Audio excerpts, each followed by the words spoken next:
welcome you to the next video in the Frankly Fukuyama series.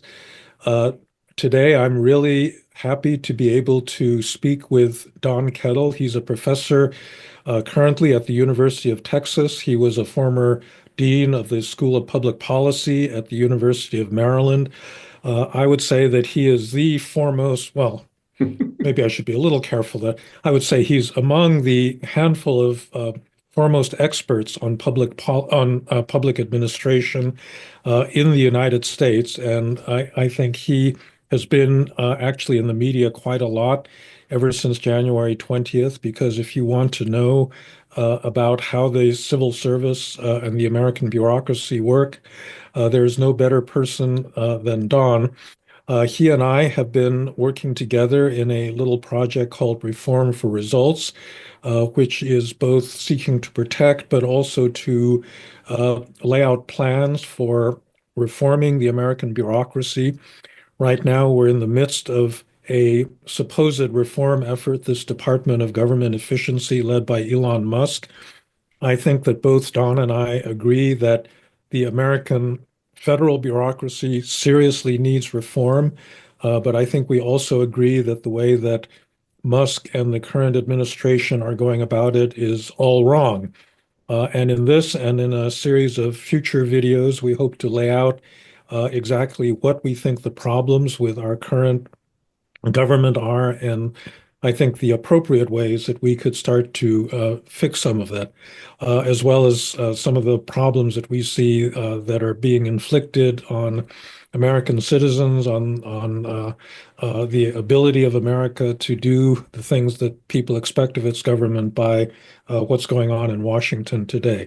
So, Don, welcome. Why don't we begin a little bit historically? I think that most Americans don't understand what the origins of their civil service is. They have a lot of views about bureaucrats. They generally don't like bureaucrats, but they don't really know where the bureaucracy came from, how it came about. So maybe you could talk a little bit about the evolution of our uh, civil service as it goes from the founding of the country up through, the 19th and 20th centuries. Thanks so much, Frank. Thanks for the chance to have a conversation with you about these issues. And you mentioned reporters talking, and it's kind of amazing having spent 45 years roaming around the engine room of government and finding that people are actually interested in wanting to pay attention to it right now. So your introduction is far too generous, and I appreciate it. If you want to look at the basic problem, and even going back before the founding of the country, one of the things that the governments have always known is that they need experts, that government decisions never execute themselves automatically. And so for even the Chinese discovered a couple thousand years ago that it was one thing for the emperor to have a great idea, but in a country as far-flung as China, they needed a civil service to be able to get the job done. And so the emperor created a civil service system, and they wanted to select the best and the brightest. And it turns out that they had a test to do that, but cheating on the test was kind of tough because if they caught you cheating, the penalty was death. And so some of this these big issues go way back. When it comes to the United States, the basic question and the problem always has been, how do you balance political responsiveness on the one side with technical expertise on the other? And that's really the fundamental challenge that it's always been with government service. In the early days of the country, that is, for the first 100 years or so, there was really not a formal system for trying to figure out how to solve that problem. New administrations would come in and they would replace the experts who were there from the previous administration with new ones. Jackson was famous for the so-called spoil system that he was promoting, and This was Andrew Jackson, Andrew Jackson. Donald Trump's favorite president. Exactly. But there is a debate to this day about how big of a deal the spoil system really was, and those who argue that Jackson never really replaced more than about 10% of all federal employees. So they may have been better in terms of reputation than in actual numbers. But it was something that really plagued presidents regardless of party.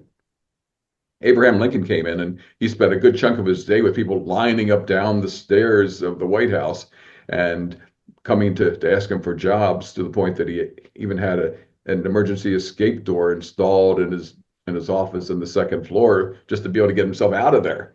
Uh, there was just this problem of enormous turnover, which created political responsiveness to be sure, but really had a difficult time in creating expertise in government. And so what we did was in the 1880s, 1883 to be exact, created the civil service system by Senator Pendleton of Ohio in the aftermath of the assassination of James Garfield. And when one talks about this, it's one's obliged to say by a disappointed office seeker.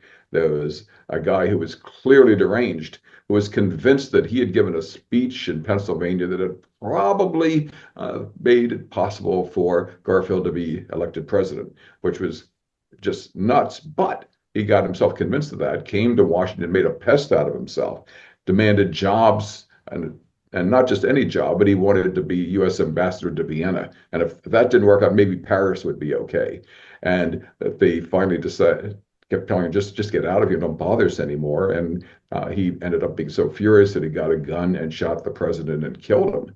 At that point, a movement that had been bubbling in the background, where everyone said, this is just getting out of hand. We are just not getting the kind of experts in government that we need at a time, of course, when the robber barons were becoming more powerful and robbing the country and creating mass monopolies that were making it that much harder for citizens to be able to afford what they wanted to afford. Well, that was getting to be that much harder for the government to control because it didn't have experts. So we created the civil service system, which was based on a principle of saying, what we ought to do is to, in the Chinese fashion, choose people based on merit, to create a way of choosing the best and the brightest to come into government so that government had the experts that it needed, to protect them from political interference as they did their job, to make their jobs careers. And so they were going to change with every administration coming through, and that at the same time, the public employees who were part of the civil service system would not engage in any kind of political work themselves, at least while they were on the jobs. We might note also that the old system of patronage wasn't just lacking in expertise, it was oftentimes extremely corrupt. Because basically what you would do is you'd help a politician and he would pay you off by giving you a job in the post office or in the customs office or some other form of employment. And Yeah. political scientists, we call this clientelism. And it turns out that getting a job as a postmaster was one of the places more than anything else that people salivated over, because they could get a job way out of Washington where nobody paid any attention to them. It was a fairly simple job of delivering the mail, and it was a terrific patronage job, and so it was a way of having people rewarded. But things were getting to be a mess, and not only was it corruption, but it was just a pain for people who were in government. There were cabinet secretaries who used to complain that they couldn't even get through breakfast without people banging on their front door demanding a job. And so that there was this political base of support that was growing for trying to push that away, to try to push away at the same time the corruption that you mentioned, Frank. And as the progressives came into government to advance this as one of their foremost reforms. Now, what's interesting is that a lot of the reformers who pushed this were Republicans. There were progressive Republicans who were there. We tend to think of progressives now as being Democrats, but Republicans were largely responsible for this. But over time, the people who were most interested in the system turned out to be Democrats and Republicans, and this created a basis for a bipartisan support for the system that has now endured for about 140 years until recently. And one of the Republicans, most famous Republicans behind the system was Theodore Roosevelt, governor of New York, who became president of the United States when William McKinley was assassinated. He was the head of the Civil Service Commission and one of the greatest progressive reformers of his Yeah. day. Yeah. To this day, you can walk into the Office of Personnel Management in Washington, and there's a recreation of his desk and a celebration of the work that he did while he was there at civil service. to be able to just establish these basic principles. So we've really been had strong bipartisan support for this basic set of principles for a very long time in this country. Right. So as you get into the 20th century, first of all, the number of patronage jobs decreases, but it doesn't go away. So we still award a lot of, in effect, patronage positions. We did this reform much later than other democracies. So, Germany, France, Britain all reformed their civil services, but they did it decades before the United States did because we clung to this idea that it was somehow undemocratic to have experts rather than, patronage appointees running these important government positions. That's exactly right. One of the things that was interesting, in fact, in the UK back in the 1850s was that there was growing concern there about the dominance of one company in particular, the British East India Company, which was responsible for trade, but also for management of a good chunk of the British Empire. And there was a concern of more and more power going to the company and more power leaking away from government and shaping even foreign policy. And so they came up with the idea of the civil service system, both to try to bring expertise into government, but also to try to weaken the political power of the British East India Company. And so that's been a strong emphasis on the idea of a civil service since its very creation in modern times. So let's fast forward to the present. Right now, you have a classified civil service in which you have these requirements that are set by Congress for appointing people to be federal bureaucrats. Maybe you can describe the system as it existed prior to January 20th of this year. Sure, and we need to think about this as a couple layers in the system. We have cabinet secretaries at the top, and some of their under cabinet deputy secretaries and others like that, who are appointed by the president and confirmed by the Senate. And the idea is that they are supposed to be politically responsive to the president. So we have that. Then we have about 4,000 political appointees underneath that, who are special assistants and other people who have roles that were in fact they are political appointees, and so that happens as the next level. Below that are people who are in the classified service. That is, people who have classifications inside the civil service, and because of that are part of the civil service set of protections. And the way it works basically is that if you're interested in working, say, for the Environmental Protection Agency or Department of Housing and Urban Development, they have to advertise for a position. And you say, well, this sounds interesting. They create a description of the position, and they're obliged by law to choose the people who are best capable of being able to do that job. And there used to be people had to sit down and take a written test by literally not filling in the dots, at least having a written test where they had to try to provide answers to questions. And there were guides and manuals to help people pass those tests. That went by the wayside to the point that is now, for the most part, a review of resumes that are being used to try to determine qualifications, and then even to try to push away a system that relies on education to be able to focus purely on the talents of individuals. But the idea is that people who are best qualified for the position are the ones who are hired. And once hired in, they have the right to the position and right not to be fired from that position. Their salary is determined by whatever level they are inside the civil service system, and they are responsible for executing the law as Congress passes it and as the president chooses to implement it.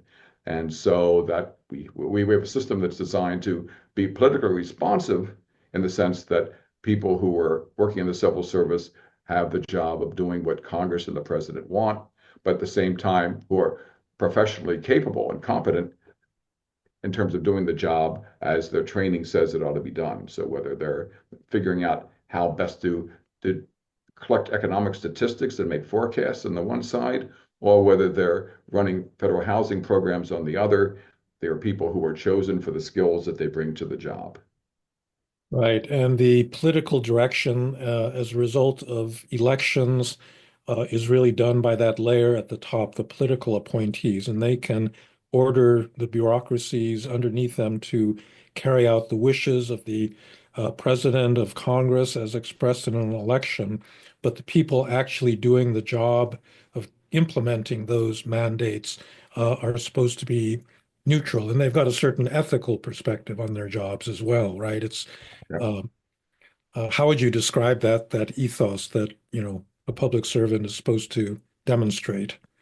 The ethos that they're supposed to bring to the job is a commitment to their to doing the job as they're assigned to do it, but adding their own political sets of instincts about creating the professional training that they can bring to it as well. So it's how that they're being told by politically responsive officials that they ought to do their job in a certain kind of way.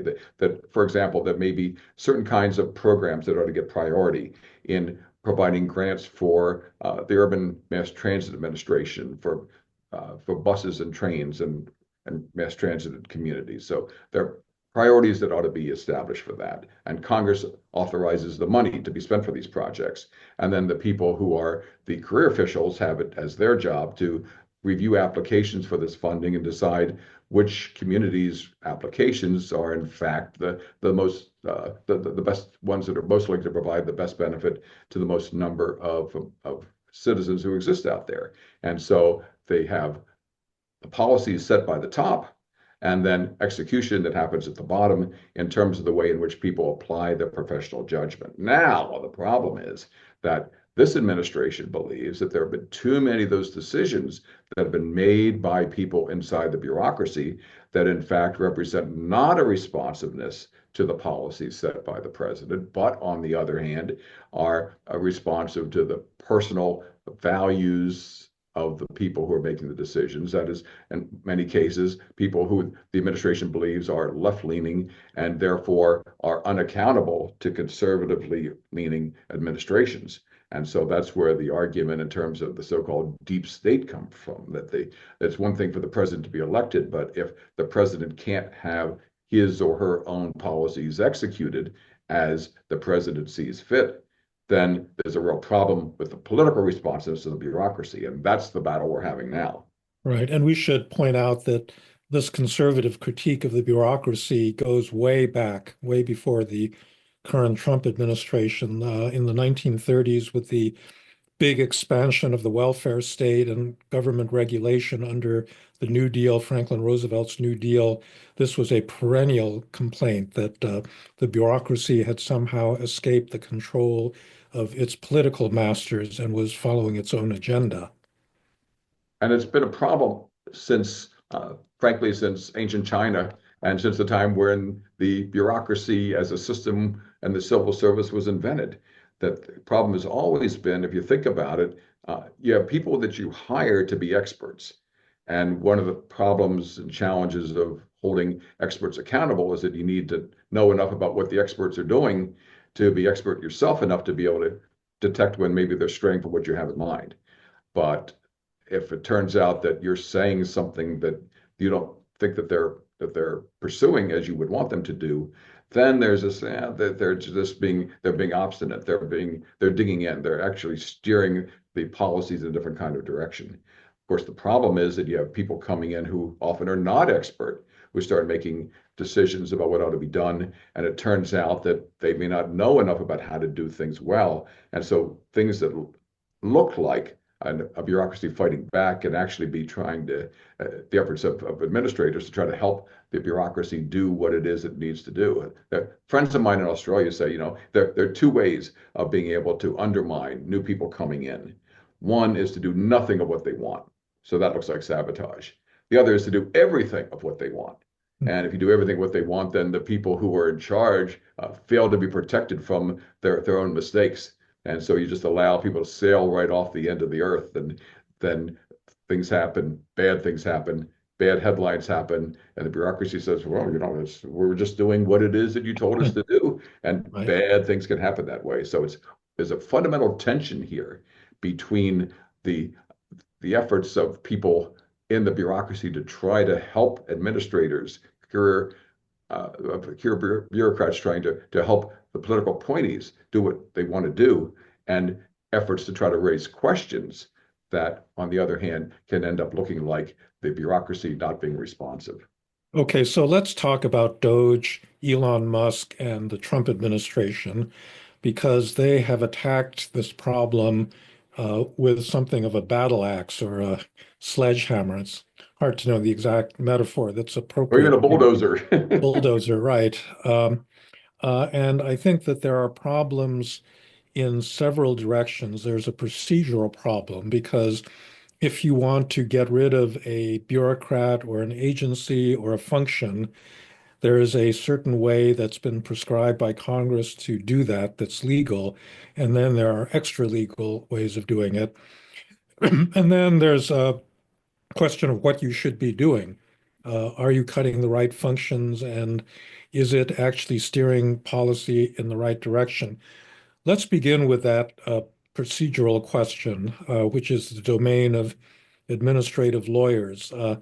What is the current situation? So one of the things that's going on right now is that there have been mass firings of bureaucrats.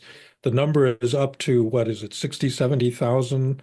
And Mhm. that's just the beginning of people that have been fired from different agencies. Uh, what's the issue here in terms of the procedural way that Doge and the Trump administration are pursuing this? The the fundamental problem is this, that strictly speaking, it's not possible to fire federal employees except if they are demonstrated a ignorance or an unwillingness to obey the law, or if they're guilty of poor performance. And so it's possible to get rid of people in the civil service, but it's intentionally hard. And the argument often is, on the part of those who want to get rid of them, that it's just far too hard. And so what the new administration has done is to come in and say, you know, what we're going to do is we're going to abolish the functions that you're performing. And by doing that, well, then we don't need you anymore. And so that, they argue, is the way that they can legally get around this barrier. That is something that is being contested in the courts right now. And it's very much unclear how that's going to turn out. The One of the things that this administration has cooked up was a very interesting legal argument that they went back and dug through a point of existing law that is frankly pretty ambiguous about putting people on paid leave of absence when it turns out that they or their functions may no longer be in the best interest of the government. And by defining some of these functions as not being in the best interests, and then by putting people on a paid leave of absence, it's become a way of trying to lay people off, even though there's not a formal layoff process, except through a very complicated reduction in force plan. And so what we've seen during the Trump administration so far has been the construction of some very, very clever legal efforts to try to sidestep the existing protections around the civil service system. A lot of the less protected civil servants are probationary Right. employees, and they have a weaker set of protections, right? And they've been going Yeah. after those in particular. Yeah, they've been going after the probationary employees in particular, who have fewer protections. And a probationary employee, for the most part, consists of people in two categories. One is people who have been with the government for less than a year. And as in the case of many jobs, including in the private sector, you serve in a probationary status for a certain period of time during which you can be fired if it turns out that your work doesn't measure up. And then in addition to that, there are people who may be put in new supervisory positions who may have been with the government for a while, but go into a new role. And if it turns out that you're just not up to being a supervisor, then their argument is then you can be let go as well. But the courts have gotten involved in this now, and they're arguing that the administration's efforts to fire tens of thousands of people in probationary status was illegal. And what everybody's now trying to sort out is, does this mean everybody gets to go back to their jobs? Unclear, probably in the meantime. But is the administration going to appeal? Yes. Uh, what are the grounds on which the battle may be joined? And does it have to do either with the fact that it was Doge and Elon Musk and the Office of Personnel Management making the decisions, which are people outside of the chain of command, that is, don't have direct responsibility for the employees, and so that if done by, say, a cabinet secretary would have been okay, Or is it that simply the process that they use for getting rid of probationary employees, period, tended to violate existing law? And that's something that we're still in the process of fighting out. And it really goes to show that uh, the role of administrative law in a lot of these questions, which has been, for the most part, quietly in the background for a long time, is now front and center in the basic questions of how the system's going to work. So the Constitution makes pretty clear that the president has the right to remove and replace senior policy officials in his cabinet. They can be replaced, but it has to be with the consent of the Senate. And one of the immediate questions is, who is Elon Musk? He seems to be running this agency that has tremendous power, and if he's not a policy level official, it's hard to know what he is. And I take it that the administration is trying to bend over backwards to obscure his actual position in the government, because he really would have to be accountable under the normal constitutional rules. That's right. And because one of the things early on is that, and I think that frankly surprised lots of people, at least surprised me, was I was expecting big changes with the new administration, but I never saw the effort that Doge and that Musk has been able to muster. And what Musk came in was with the commitment that the government was too big, and the way to make it smaller and to slash it was what he did when he took over X, which was to fire lots of people and then find ways of making the organization work after the people had been gotten rid of.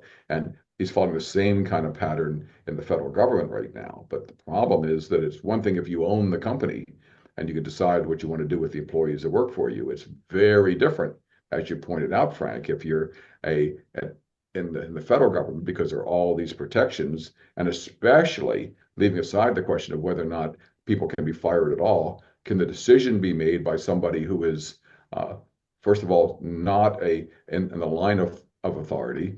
He's a so-called special government employee who has a very limited role according to the law. Somebody who is head of this thing called a Doge, and what is a Doge? And at the beginning, it wasn't clear at all. It's not much more clear now. It is basically an umbrella organization for bringing lots of government cutting ideas in from the outside, for recruiting talent of people who had worked for the most part in the IT sector from the private sector in and placing them in government agencies, and to try to find ways of getting leverage over the rest of the bureaucracy in general. And then it turns out that, well, people were asking the White House, is Musk head of Doge? And because if he was head of Doge and Doge was issuing all these commands, then maybe there'd be legal grounds for challenging it. And they say, oh, no, no, no, actually, he's not in charge of Doge. And they but a week or so after the complaints really started getting turned up, they appointed someone else to be officially head of Doge inside the White House office. But then there are also about 100 to 150 Doge employees scattered throughout the executive branch. And it's not exactly clear who they report to, even though some of them have been insinuated into the basic structure of the bureaucracy, which then gives them more legal cover in the process as well. So we have a situation where, first, it's not clear what Elon Musk's basic power and role is. Secondly, it's not clear what this Doge is. It's not clear, third, what kind of sweep the Doge has out there, including what kind of leverage it has in different parts of the federal bureaucracy. And fourth, we have Doge employees becoming part of the regular bureaucracy, and therefore gaining a different kind of legal role and power in exercising their decisions about what ought to happen. None of which, if you stop and think about it, matches anything that we talked about at the beginning about the role of either political appointees or the civil service. And so we've got ourselves into a situation now that is frankly unmatched compared to anything that we've seen. People have asked me, well, what is this like? What is it like? Is it like Jackson? Is it like the beginning of the Roosevelt administration, the first 100 days? And the answer is it's not like anything like that, because it's never been anything quite like this ever before. We haven't seen anything like this ever before. Yeah. Well, let's move away from these procedural issues. I think that a lot of Americans would say that as long as the end result is a good one. The fact that he's violating these rules and, exceeding his authority, we don't care. We just want results.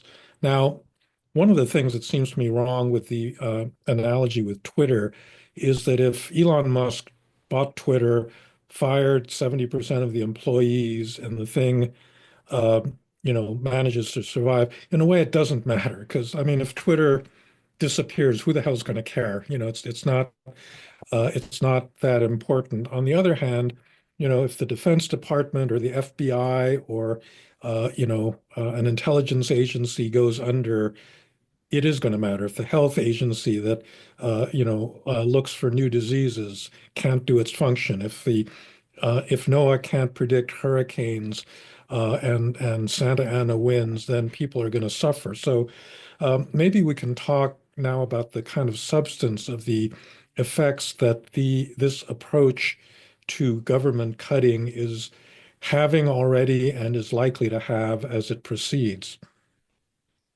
Great question, Frank. And in my mind, at least, the fundamental problem with Doge, the fundamental problem is that it's a bulldozer without a mission, except to just bulldoze everything in its path. The reason why we have government agencies, the reason why we hire government employees is to accomplish some mission, to do something that Congress decided on behalf of the American people that we wanted to have done, and the president agreed to, and where we created executive branch agencies to get it done. And so we have mission that's created. And the reason why we hire federal employees is to have the capacity to get the mission done.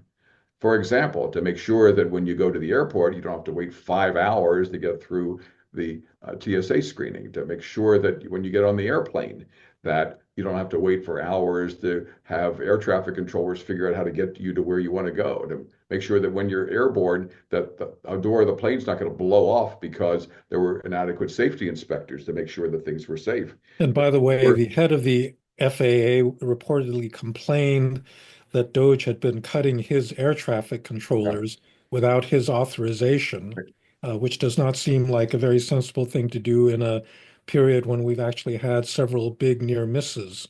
That's right. And he was saying, I'm going to be the one held responsible for any decisions that you're making. And then we're laying off people who are working for the National Weather Service. But if I'm in an airplane, I sure would like to be able to make sure I'm not flying right into the middle of a big thunderstorm. And so you start looking at all the different pieces that are responsible for the federal government's role in keeping me safe and getting me to where I want to go. And that's even before we get to maybe the FBI's investigation of ensuring that known terrorists are not involved in trying to hijack a plane or to engage in terrorism based on some kind of airplane. Then we turns out that all that requires capacity. And so if you end up just having as your main goal firing as many people as possible, and you undermine the capacity that you need to do what people want to have done, then you've got a problem. And once, as you point out, it's one thing if X went away for a week or for a month or for a year, I mean, I can live Forever. or I can live without that. If it turns out that on the other hand that the water I drink isn't safe anymore and I end up getting sick, that's a problem.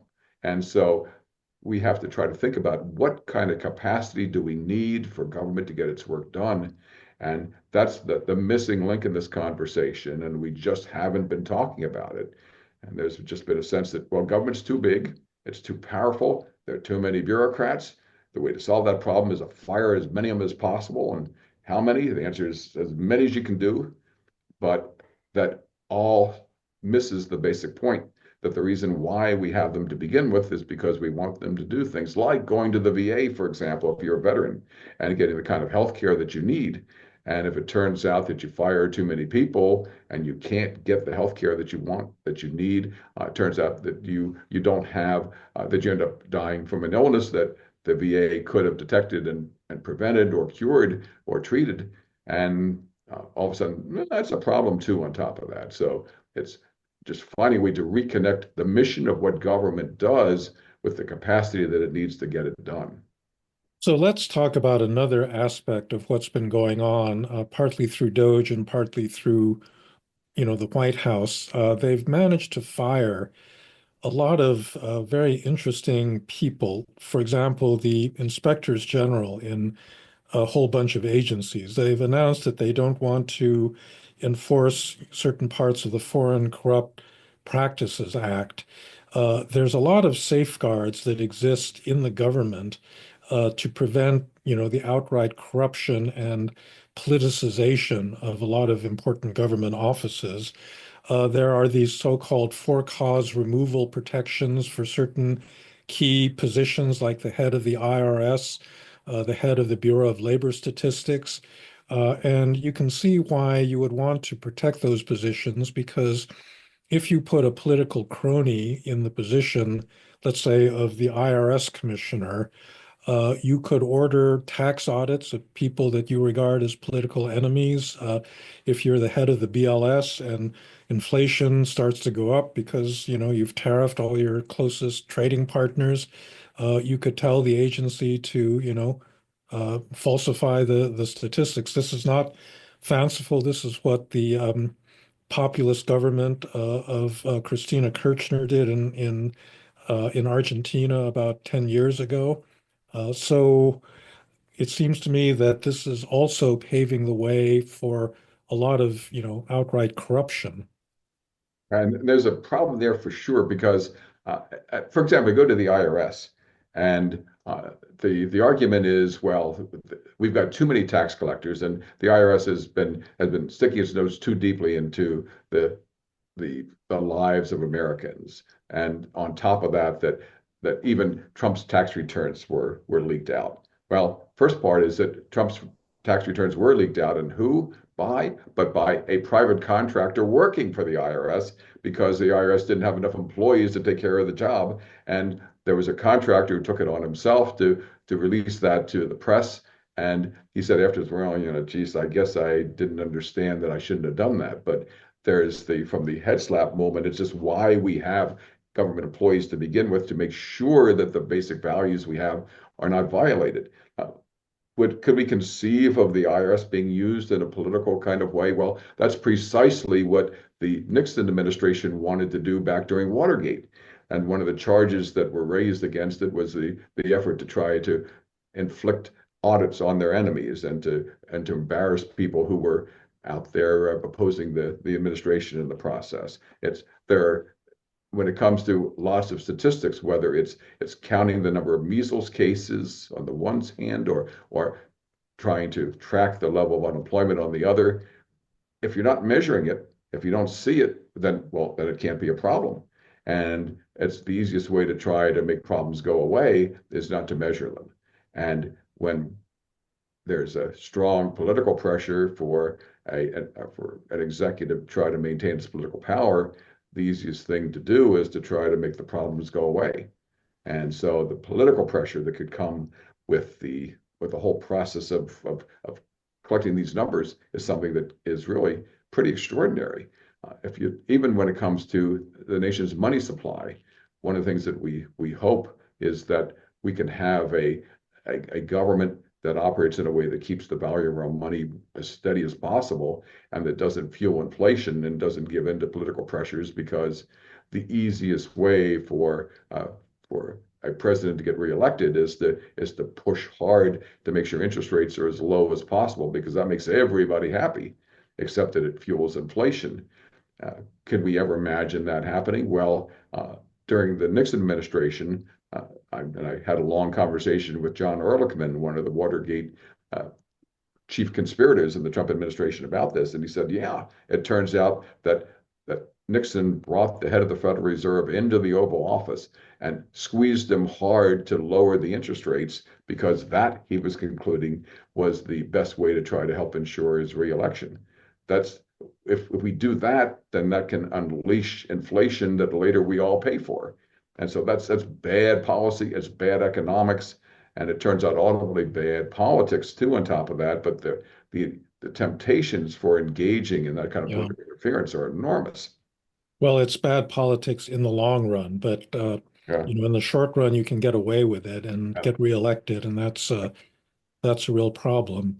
Um, okay, Don, I think that in subsequent conversations, we are going to go over other issues. I think one of the things that our group wants to do is to actually talk in some detail about what a real reform would look like, because we are agreed that there are real problems in the existing bureaucracy.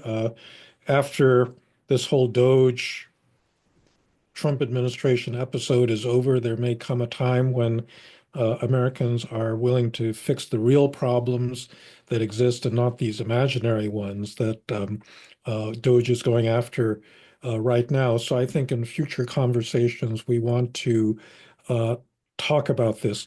Do you have, just to close out, do you have any predictions for how the courts are going to rule on some of these issues about the legality and indeed the constitutionality of some of the things that the administration is trying to do? Yeah, that is the trillion-dollar question sitting out there for sure. And we've already seen signs in some federal district courts about the administration starting to lose some of these important battles. Uh, Fights that have been raised, for example, in both San Francisco and in Boston, trimming the administration's efforts to fire federal employees. And so I think that we're going to see pushback for sure in the courts and some efforts to try to have more success. Now, the question here is to what degree will these issues rise up through the federal court system, and that ultimately, what is the Supreme Court going to do? And that I don't mean just will the Supreme Court decide one way or another, but a couple things. If you're John Roberts, your biggest nightmare, the thing that will get you waking up in a cold sweat, is the basic legitimacy of the Supreme Court. The fear that you're just in the political pocket of one administration or another, and that the way that a Supreme Court justice might worry about that is if the president comes up to you and says, "Thanks for that decision, I owe you," which is precisely what, in fact, Trump did on his way out of his joint address to Congress the not too long ago. And so, no Supreme Court justice wants to be painted in a political position as somehow looking like he's bending to the political wind. And so there's the question of how do you work your way through this if you're the court, maintain your legitimacy, and to do it in a way that also recognizes that one question is actually going to only lead to others. And so I think that what we're going to see is a series of small bites with the court beginning to take small nibbles around the edges and gradually beginning to build up a basis not only in law but also political and public support, in the hope that ultimately, when the really tough issues come down the line, it will have enough legitimacy to make them stick, because the Supreme Court has only the power to be able to have people believe in what it says behind what it is that in fact it does say. And so I think everything that I think we look at from here has to be seen through the lens of what does it take to be able to help the court internally maintain a majority behind decisions. And as we know, the court is very deeply split on this. What does it take for the court to be able to maintain its ability to be able to decide some of these important questions along the line? And what does it take ultimately for the court to maintain its legitimacy going into the future as well? And so I think what we're going to see is the court taking small bites of some of these big problems, of gradually nudging the administration back. But there'll be an effort back and forth, look for exactly where the guardrails are. And on that, I'm not sure I have a good prediction. Yeah, I think that one point of optimism, there was a recent 5-4 court decision that went against Trump in terms of, I think, the need to reopen the funding spigots.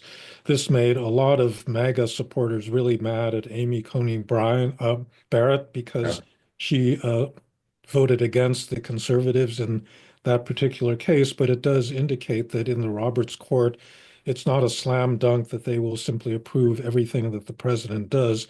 However, there's going to be a piece that we'll be publishing in American Purpose by uh, um, Jeff Blake, arguing that there are actually informal ways of pressuring the court or getting the court to not take up certain decisions that will be sensitive for the president. So it's going to be a complicated politics, behind the way that this court actually determines this. All right, Don Kettle, thank you very much. This is the first I'm hoping of several discussions we will have, because I think people, A, do not appreciate what the civil service does, and B, they don't follow, the kinds of threats that are being raised to their government in ways that will affect their welfare and outcomes. And so I think we've made a good start at this, and I look forward to speaking to you again. Great talking, Frank. There's much, much, much more to explore. And as you were just suggesting, some of these issues are going to be rolling out over days and weeks and months and even years. So we're going to have lots more to talk about. Okay, very good.